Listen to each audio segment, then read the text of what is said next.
Ya okay. Ndacyari Junior Giti w'Imana kimizi mirefu y'u Rwanda mbahaye kaze mugasobanuye bakisi inkuru ya Sara. Aka ni agace ka gatatu cyo twareba umunsi gwa none. Tangira kuno ku ruhande uwo tuzi nka Sara yari mu rugo nk'ibisanzwe n'amasaha y'umugoroba. Yavuye mu kazi, yavuye no ku ishuri. Arahanga mu rugo mugenzanga mu nzi wabo nta internet ihaba, nta televiziyo. Yajanga amafoto y'umuryango ajya hanga mu nzibutso za famiye. Hanga mugeze mu mafoto hari wako yafunguye ifoto y'umuryango wose irimo papa, mama n'abana, umuhungu n'umukobwa. Mugenzi kwanga yifungura fashanga shanete yambara mu ijosi iriho urwibutso rwa musaza we amwibukiraho. Yenza murebye byinshi yakuno yibutse. Yenza uko amureba ahanga ifoto afite mugenzi mu biganza byo nk'umwana, harimo umuntu ahanga w'umugabo mugenzi mu maso bashushanyijeho banze kureba. Ntago nzi ko bitageze bite habaye kimwe tondere filime sasa. Yenze butse kera uyu muryango wabo bamye ari abatagiri bafite amafaranga menshi ari abakire, ariko uyu munsi ntago nzi ngo byagiye he. Ndetse anga wari umunsi umwe nibyo mugenzi bikakiri mutoya abari abakire kera. Umunsi umwe mugenzi haje inzego zitwara imitungo y'umuryango yose mu cyamunara. Nibyanga Sara yibuka. Ndetse umunsi byateje intambara ikomeye mugenzi mu nzi wabo, umusaza we ari mugenzi hanga harwana ngo imitungo yose nabayitwara basigaze basi imitungo mike y'inzibutso z'umuryango n'imitungo mike yabwite yabo nka za laptop n'ibindi nk'ibyo ngibyo byose anga byaratwawe basigara kuri zero. Ndetse uwo munsi mama avuga ati rwose ihangane mwana wanjye, papa nazanga byose ari bubikemure. Undi ati mama wikwibeshya, papa ntago yagaruka, yaraturiye yaradutaye, yiboneye amafaranga menshi arigendera, ntaga kitwikoza ntaga kidushaka. Nibyo hanga byose akono Sara yibuka. Uwo munsi umutungo wabo wose barawambuwe. Ndetse uyu munsi nuko bihagaze no gutungwa hanga no mugati n'amazi, umugati n'agacyayi iminsi kicuma. Ni musaza mugenzi yibuka umwe twatangiye ari mu mazi muri sinki, ntago nzi ngo yishwe niki. Niyo mpamvu ndaho nk'umusobanuzi nawe uraho ngaho nk'umusobanurirwa kugira ngo byose hanga tureba bigire bigana. Byose tuvuye hakurya tuzakono ku ruhande kwa mukase wa Salim tuzi nka Asena ndetse na se. Ise ni umukira afite amagenzi umufungo mwinshi, ariko muri iyi nzu atuyemo asa nk'afite ubwigunge bw'abana biwe. Akazi karekezo hano banze gutemo mbanza hanga nkwereke mugeze ko baganira nubwo mugenzi bakundanye, ariko ntago mugenzi uyu mugore muri iyi nzu abana barabakumwakira kandi amaze imyaka myinshi. N'uyu munsi ntago Sare mu bahuza namufata nkaho ari umuntu afitanye isano, yaramwanze yaramwamaganye. Ndetse ngo munyumvire ya Salimu we azi ngo n'urupfu rwa nyina wabigizemo uruhare mugenzi n'uyungu y'umukase biracurikika turebe. Genzo n'abagora ako byose ko byagenda n'ubundi nta cyabuza impara gucuranga karacyakubitwa iminsi kicuma. Bibuka mugenzi uyu musaza na Asena ntago bafitanye umwana ngo muze yanze ko mugenzi ko babyara abandi bana, abanze arira abangaba yasigiye n'umugore we babanze bakure. Sasa kono Salima hwari we mugenzi kujya mu nzi wabo nta byishima kihasanga. Amasaha y'umugoroba azakora mu gasiporo nikaruhukiraho. Ntakunda akazi, ntakunda kwiga, ahora muri ambiance, ariko Isara muzengereje. Umunsi ku munsi ahora muri atamagambo ngo uzaba iki, uzakora iki, ese uzansimbura gute, udakunda akazi, uyu muryango uzawusebya, niwe mpanze amaso mwana wanjye. Ahanga muri baskete yagiye mugenzi muri ambiance akorana umuravo na morale, ariko yagiye mu kazi gasanzwe ugira ngo bamuciye amaboko cyangwa imitsi y'ubwonko bayibaniye. Yezanga kono mukitozo uwo munsi kwijosi baramusharatuye bamuriye njonogo. Soja gasiporo cyo giye atahe yerekeraje mu rugo ngo nta kundi muhira niyo ise adahari yagiye ho mu yindi mishinga. Nta munsi n'umwe mugenzi yinjira mu nzu yiwabo, abakuri hotel yasa amasaha menshi. Yakoze nta kindi hakuno yamagaye Black yanshite magara yiwe wamusangira ngendo nishumiye basangira byose. amwaka hakuno rinyu ndayimutamo taye muri nye yihuse vuba vuba. Sasa hakuno ku ruhande kwa basara mu rugo hari wahaje mitondo cya kare amuceho bamujyane ku ishuri. Ni kare fitika mu gitondo bose akomugeze wa profita nk'abakozi bakora muri company imwe bakora kuri hoteli imwe bamudepose ku ishuri aze mugenzi kuhava abone kuza mu kazi. Sasa ku ruhande just tuvuye hakurya tuzahanga ha ku rugo kwa basalimu. Anga Salimu mugeze ko mu cyakare yaje anga ko musako no papa mubazo ko yaraye ubundi yigiye muri gahunda ziwe. Papa tiwe yabudetse gatoya vayanga hatuganire. Geze agiye kuganira ko zahanga ha mugeze kwishosa maze cyo yabaye undara mwitaza. Nazo ngo nicyamushwaratuye ni mu rugo indani. Sasa papa hakonyezo atangiza ko ibiganiro byose hanga kenshi avuga ntago Salimu abyishimira. Atari umwana wanjye uzi ko maze iminsi warandakariye nanjoro twashwanye birangira unsize kumeza uragenda ariko basashaka tumvikana nk'abantu b'abagabo. Yesu ubona kana kanya ubwawe ugana hehe ubona ukunda kuba wakora iki? Nta kazi ukunda, ntukora akazi, ntiwiga, byose byosanga bisa nkaho biteye umugongo. Ndetse uyu muryango guhanza amaso nyene umusimbura uva muri wowe nyene insinze kugaragaramo. Uko najyaga mvunika nkora nawe ukore gutyo nyene ko najyaga mutsinda byo nakoraga byose nawe ufite kuba watsinda. Ntago nishimye kubona university kano kanya nubatse yanjye wigamo ugaragara nkaho uri mu bantu bo hasi batsindwa umunsi ku munsi nyene ngo uze mu bambere mu kigo ko byose ukeneye birahari kandi byose urabifite. Ambiance uramo n'ibyishimo nge birandambiye uri muramvuna ubwonko. Nageze kubavugana hano haje mukase wiviriye mu mazi kuhagera ahagera yungu yagiye isamaze kumutama amagambo hanga atishimiye kumuhata hanga insinzi naga bishaka ntabwo ngeze abyumva naga bikozwa. We azuko mugeze umuryango se yamuvunikiye birahagije ibindi byose bizikora. Yesu tuvuye hakurya tugaka kuno ku ruhande ahanga hari ifite mugeze mu gitondo bano bose anga no kwiprofita vuba vuba bihuse baje kwa anko bisa ngo ni Ahmed abageze ku ishuri ko yakabatwaye bagiye bose nyeza ko ni inkuru baganira ari inkuru ya Sara uko amaze iminsi mugeze mu kigo ngo abazunguza bazi ngo ni umukirekazi ava mu ndyo ava ahantu yifashije nibazwe mugenza haturuka ari mu mibyuko ndetse ngo rwose bishobotse nawe ahanga hana bifiringe ntabyikureho akomeza mugenza ikigo cyose akiyogoze abirateho abiyemereho baje bamuha courage we rwose nabazunguze ikigo cyose mugenza cyemeze bamenye ko ari umukirekazi bamutinyira icyo kandi aho ava turahaze bugeze ni mu byuko ni mu batindi nta kintu kibereye na kimwe. Yenze bwatinze sasa ku ishuri bano barahageze bagenze ko bahinjira dore ngo yakankara ko haye Sara lift irahagera. Ihageze bano nyeza bona hakurya abanyeshuri harimo na basalimu cyo bakoze nta kindi bamusanga mu marembo y'ikigo abantu bose bamureba ndetse hanga anko mugeza mufungura umwana wo mu bakina none nk'ibisanzwe yamufunguriye ikigo cyose kireba kugira ngo bose hanga bakomeshe. Sasa hanga yinjiye mu kigo ko yakahinjiye urabizi ngo agapfundike gatera amatsiko hano haje akono black bitese icyuki ni sawa amakuru se ni meza. Ese kejuanza ko ngo ari ifite kana bonaga umeze nkaho wabuze shoferi wawe muburira hehe wazo ko mukeneye kujya ngaza njyane ko baje ndamutsuka ncoka cyane kindi twavuganye n'iki mva muhu genda gakeya karamwishitura atkano kuki karekeye vuba hangaha kazankunda kandi nikankunda azahita bamuramu wawe nge ndabyizeye. Sasa kuno ku ruhande Yesu tuvuye hakurya tuzahanga hari muramu wa Salimu cyangwa umugabo wa mushikiwe ni professor ngamuje go mugeza arigisha niwe mwarimu hano uyoboye imihanda yose y'ikigo cy'ishuri. Ni professor ahanga mu kigo arigisha cyakoze hakuno yabwiye Salimu gazanga baganire ku myigire yiwe kandi gose na papa abyishimiye. Raporo anga hato umwana ngo zimunezeza zawe bityo yari yansabye papa wawe bibaye bikunda ndebe ko nagufasha ngo ube hafi mu kwiga kwawe ati kuba ntaba uwa mbere ntabwo bivanye ko n'ubundi nsinda kandi nkanimuka kuki yambangamira ndetse ngo ntago abonye akunda ukuntu yiga ntago yishimiye performance afite muri iyi minsi akine ngo bikunze nigenze neza.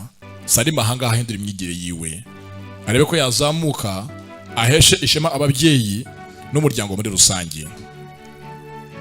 Ibyanga Salimu adakozwa, waravuga ati nsinzi mfite irahagije, mba nakoze uko nshoboye, ibirenza ahangaha no kunyiyenzaho. Gateko rwose papa nyine kuva nyine yabinsabye nk'umukwe ngo mbanga mbikore. Ati niyo mpamvu nafashe umwanzuro nkora ahangaha ama ekipe y'imyigire yawe azajya amugeza gufasha, ngwe ahangaha team mwigana umunsi ku munsi igufashe witeza imbere mu myigire. Ngenzi nibwatinze haje ahangaha member wa team mushyashya bagiye kuba abanyezo bakwigana, bagiye bakorana bya hafi. Waje dore ngo hazakono Sara niwe ahangaha professor yatoranyije ngo uwo muhanga yize ko mugenzi y'abafi ya Salimu akamufasha mu kwiga, akamutera courage. Haje umuntu ahangaha amaze iminsi bashondana, bagongana, bahangana. Mwitondere filime kimubonye hakuno dore ngo kirumirwa imbere ya muramu wacyo umugabo wamushikiwe. Ahangane professor kuri university aranabigisha. Sasa ku ruhande just tuvuye hakurya tuzanga ko nari Black. Hano haje Kamisirwa Demiri Kantuza ndetse angamo rendezvous ngo uyu munsi bafite show ya danger bube nijoro rwose bikunze aze gutakaramo. Haraba hahiye aranamwana passe y'ibyuki aramutamo aramukoresha. Kandi ahangaha Black amugeze imishinga nk'inga yimva vuba imishinga y'ibyuki n'amayoga ntago yayikwepa, aho ntago yahabura. Bamuhaye inyitunguranye ko uyu munsi rijoro bari bumukoreshe ari bukora iyo bwabaga.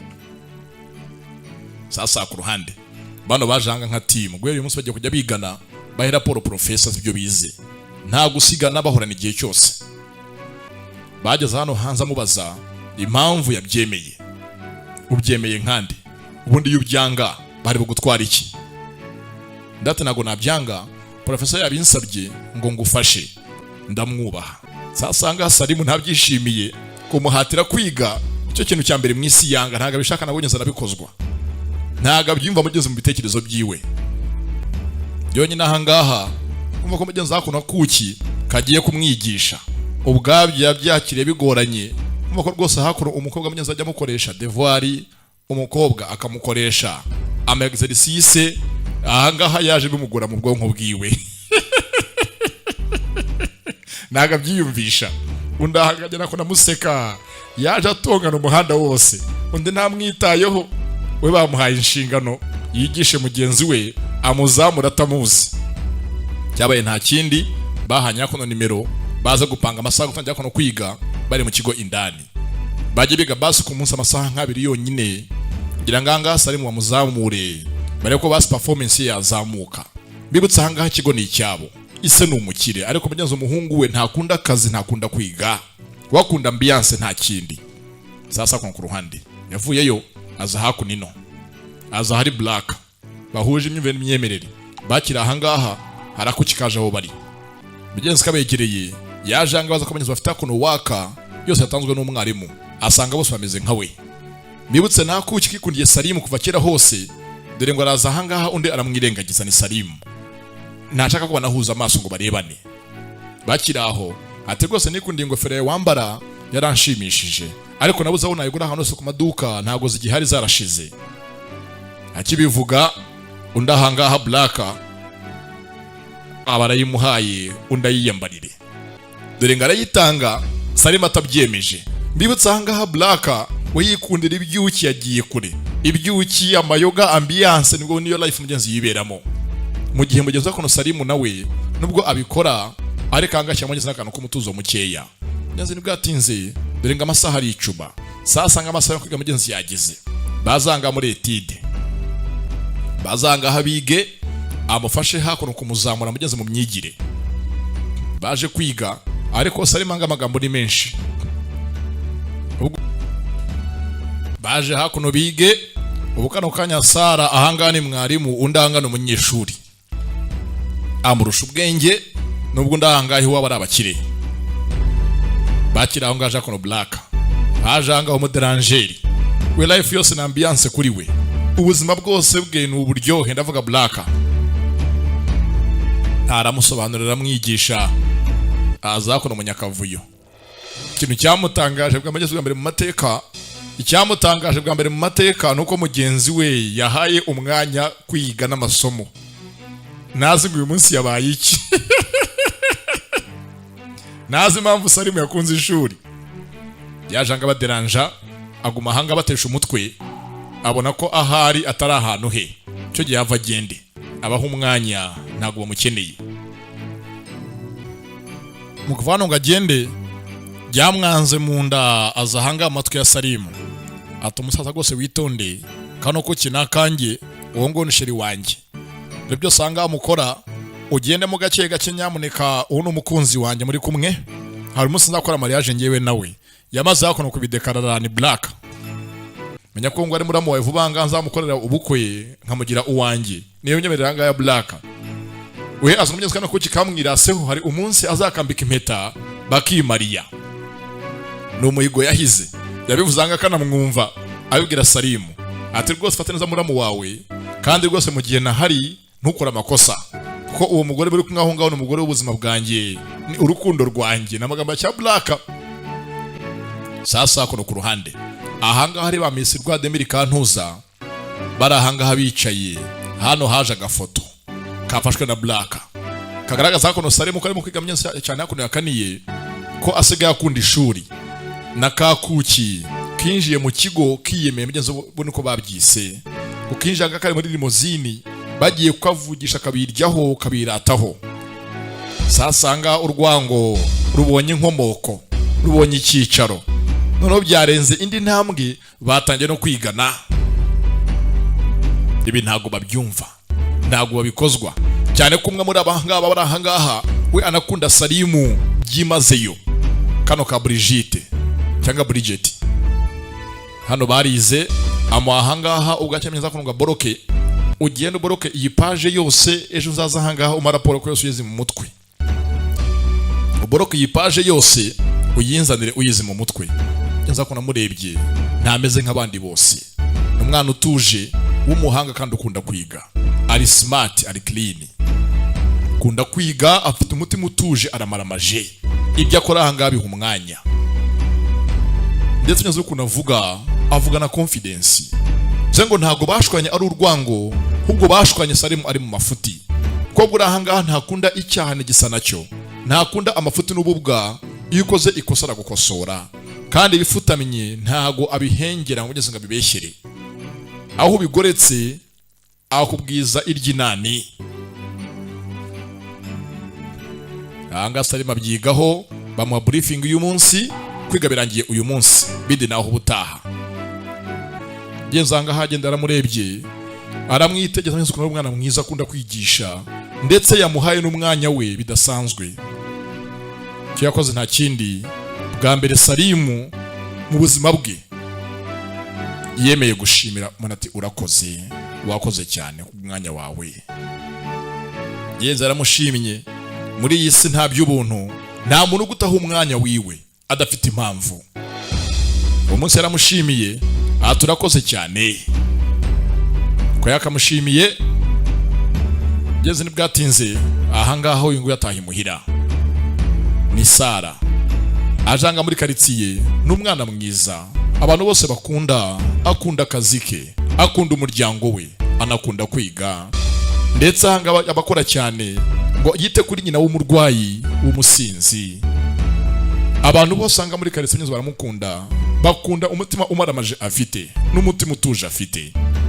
Yageze ahangaha fagitire z'amazi, iz'umuriro, kwishyura inzu, byose bimuhanze amaso, ariko ntago yasigana, ntawe afite asiganya mu buzima. Genze nibwatinze sasanga ambiance wotuze nka Black na genge ya ba Miss Rwademiri Kantuza bagiye hanze kwitamo, ndetse bapanze ngo uyu munsi harabasho ya danger y'imbatura mugabo ngaruka mwaka muri bo, buri munsi abari show idasanzwe. Ni genge ya ba Miss Rwa, harimo ngo tubitse ngo ni Brigitte na ka Eda, ndetse ngo Eda twabonye ko ari we passe bapangiye Black, yapanzwe na ka Brigitte filimi itangira. Genze nibwatinze uko ya genge yose yateguye umunsi mukuru, na Salimu ntiyahabuze, nawe yawujemo. Ndetse kuzangaha umunsi w'abantu benshi yasanze bapanze umunsi wa dezade cyangwa defuwade, kila munsi na demo wake yari Brigitte na Salimu na Kaeda hamwe na Black ngo bari bamwiteguye. Ahangaha batangira kono kubigaba. Salim ibyo ntaga bikozwa, kano kuki ntaga kiyumvamo, nta kumugeza kaba katagize. Bakiri muri ambiance nyaza hakono kamugeze kumwihomaho kamwibambazaho, dore ngo aragata arigendera. Ni Salim ntago abyiyumvamo. Mbibutsanga bari muri hoteli ya se, ahangaha no ambiance yose ibera. Ni nabyo Salim umunsi ku munsi apfa na se, ngo akanya kose bari muri hoteli mugenzi y'umuryango ntago akunda kuba ari mu rugo, kuko bagira ngo ajyeyo ajya muri za show za buri munsi, cyane ko byo sanga akonsoma ntago abyishyura n'iby'umuryango wabo ntago yishyura. Sasanga ka Brigitte ka Miss Rwademiri Kantuza yakanze mu nda umunsi urabishye katashye nta kibaye. Salim agataye hagati muri ambiance arikomereza. Hano hasigara Black na Kaeda kagenzi ka Brigitte. Ngeze tuvuye hakurya tuzakono ku ruhande, wo tuzi nka Sara cyo gihangage mu kinshuri nk'ibisanzwe, giye jya kwishura masakazi yageze. Ahanga nisuka agenda haraba mushimuse, ari mu nzira agenda dore ko namabandi garamushimuta. Bakine telefoni ye, amafaranga afite ni sakame byose ako nagendanye. Mbibutse ni umukene, nta kindi mwisi afite yirengeje, nta kepfo ka ruguru. Taragenda baramufata. Amafaranga ufite yazane, telefoni yawe ni kofi vuba vuba n'igikapu.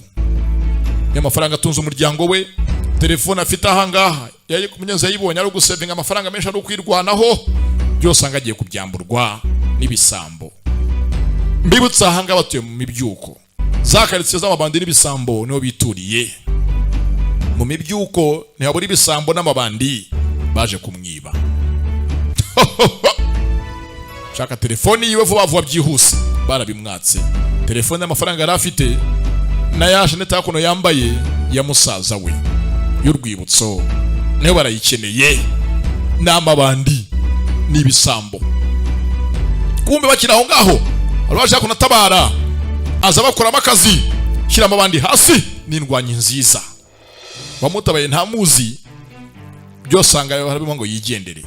Niba mugeze muzi kwibuka wa mushoferi twabonye umunsi nyina wa Sara afungurwa, yaje ahangaha nk'umutabazi, yaje nk'umucunguzi.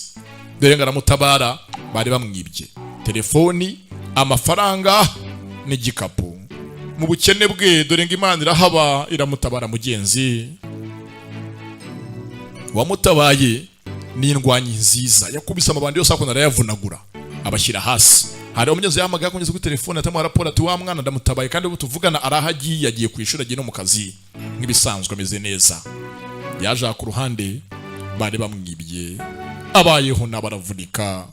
Mugenzi siramugora akaza akora n'indyankurye, nta muntu afite umugenzi atabaza, nta afite umufasha, nta muntu afite wamuruhura, ari wenyine mu mvune zawe nyine nk'umuntu mu buzima. Yajanga mukaza kunariramo gusa aporereze sheke la vie continue. Nyuma ya byose by'ibibazo life irakomeza. Cyo gihe akono yambare ajye mu kazi nk'abandi, akore ari ukurenzaho. Mu rugo nabakene n'amafaranga y'inzu n'ibibazo. Mama we menyenze akabaye ahanga amaso nk'umubyeyi n'umusinzi ndetse n'indembe, nazi menyenze no guteka ntagakiyitaho. Hakono yoze mu maso arenzeho akora akazi kabanda gatumike, ariko mugenzi iminsi yakwicuma. Akira ahangaha haje mugenzi mushiti wo muturanyi bita Pinari. Mushiti we Pinari bona ko mugenzi wahangaha babaye niwe mwisi atura inimba, nubwo bombi ari abakene ari inyoni rwaje indi, ariko basi iminsi iricuma. Bakisi inkuru ya Sara akani agace kagatutu tureba. Ngewe mvanganizwa Junior Giti w'Imana kimizi mirefu y'u Rwanda, wowe nkurikiye ndagusomaguye ahantu hose, ndagukunda cyane. Kumbanga ari Salimu muri ya hoteli ya se, yagumye ahangaje bukamugeza umuntu amwigishije ku ishuri, wamuhaye umwanya we, w'umwana mwiza w'umuhanga ukunda ukuri kandi uzo gushyira mu gaciro. Guma ahangaha mwibuka mu ntekerezo, amugaruka mu cyonko uko mugenzi yamushimiye, undi atavuga byinshi. byamusigaye mu bwonko, asigaye akora byibazaho. Ni Salimu. Isangane bwatinze, uyu yaje mu kazi. Mbibutse ahangaha akora ni kuri hoteli ya se wa Salimu. Sasa yarangamugeze mu cyakara byutse, baramukomangiye nabyuka kingure, bakora amasuku mu cyumba, bahatunganye. Dore ngaravayo akingura umuryango w'icyumba yarayemo. Dore ngo barahuza amaso na Sara, amubona ahangaha ari umukozi utunganya ibyumba bya hoteli. Yarazi ngo n'umwana wo mu bakire, azi ngo ntagasanzwe, azi ngo afite amafaranga menshi. Dore ngaramusanga hakuno akora muri hoteli yiwabo, ari umuseriveri nk'abandi bose, akora mu gikoni no mu masuku. Biracura iki? Tugayiniye ahangaha bakise inkuru ya Sara. Nyumvaga nkansobanura, ndacyari Juna Giti w'Imana, cy'imizi mirefu y'u Rwanda, ntimuzacikwe agace kayo ka 4 bakise inkuru ya Sara.